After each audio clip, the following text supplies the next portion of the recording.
Suicide ചെയ്തവർക്കും ആത്മഹത്യ ചെയ്തവർക്കും പുറത്തു കൊടുക്കൂല. അള്ളാഹു കാത്ത് രക്ഷിക്കട്ടെ.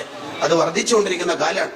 കുട്ടികൾക്ക് മെന്റൽ ഹെൽത്ത് കുറവാണ്, ഇപ്പൊ വളരെ കുറവാണ്. പണ്ടൊക്കെ നമ്മൾ SLC എന്ന കാലത്ത് 210 മാർക്ക് കിട്ടിയാൽ ലോകം കീഴടക്കിയ ഫീലിംഗ് ആയിരുന്നു. 46 ലഡു 6 നമ്മൾ തന്നെ തിന്നും, ബാക്കി 40 മൊത്തം വിതരണം ചെയ്ത് ഭയങ്കര ആഘോഷമായിരുന്നു. ഇപ്പൊ 10 വിഷയത്തിൽ 9 A+ കിട്ടിയ ഒരു കുട്ടിയോട് ഒരു A മാത്രമേ ഉള്ളൂ, ഒരു A, ബാക്കി എല്ലാ A+. ആ കുട്ടിയോട് ചോദിച്ചു നോക്കി എന്തുണ്ടായിരുന്നു എക്സാം? പ്രതീക്ഷിച്ച പോലെ ഒന്നും നടന്നിട്ടില്ല, എന്തോ ആർക്കും റിവാലുവേഷന് കൊടുക്കണമെന്ന് വിചാരിക്കുന്നുണ്ട്. തോറ്റ ഫീലിംഗ് ആണ്. മെന്റൽ ഹെൽത്ത് കുറവായതുകൊണ്ടാണ് സൂയിസൈഡ്, ആത്മഹത്യ കൂടിയത്. അതിന് മെന്റൽ ഹെൽത്ത് കിട്ടാന് കുറെ വേറെന്തെങ്കിലുമൊക്കെ ചെയ്തുകൊണ്ടൊന്നും പ്രത്യേകിച്ച് കാര്യമില്ല. ഹസ്ബുനല്ലാഹു വ നിഅമൽ വക്കീൽ, ലീഗൽ വക്കീലിനേക്കാൾ LLB പഠിച്ച വക്കീലിനേക്കാൾ വലിയ വക്കീലായ അൽ വക്കീൽ, ഓൾ ആയ അള്ളാഹു ഉണ്ടെന്ന് ചെറുപ്പത്തിൽ തന്നെ കുട്ടിക്ക് പഠിപ്പിച്ചു കൊടുക്കണം. ഏത് പ്രശ്നത്തെയും പ്രതിസന്ധിയെയും തരണം ചെയ്യേണ്ടത് അങ്ങനെ ഉണ്ടല്ലോ. ഇപ്പോഴത്തെ ചെറുപ്പക്കാര് ബിസിനസ് തുടങ്ങിയിട്ട്, ജെൻസ്, ലേഡീസ്, കിഡ്സ്, ഡ്രസ്സിന്റെ ഒക്കെ തുടങ്ങിയിട്ട് എന്ന് പൊട്ടിയാൽ ഗൾഫിലേക്ക് മുങ്ങും.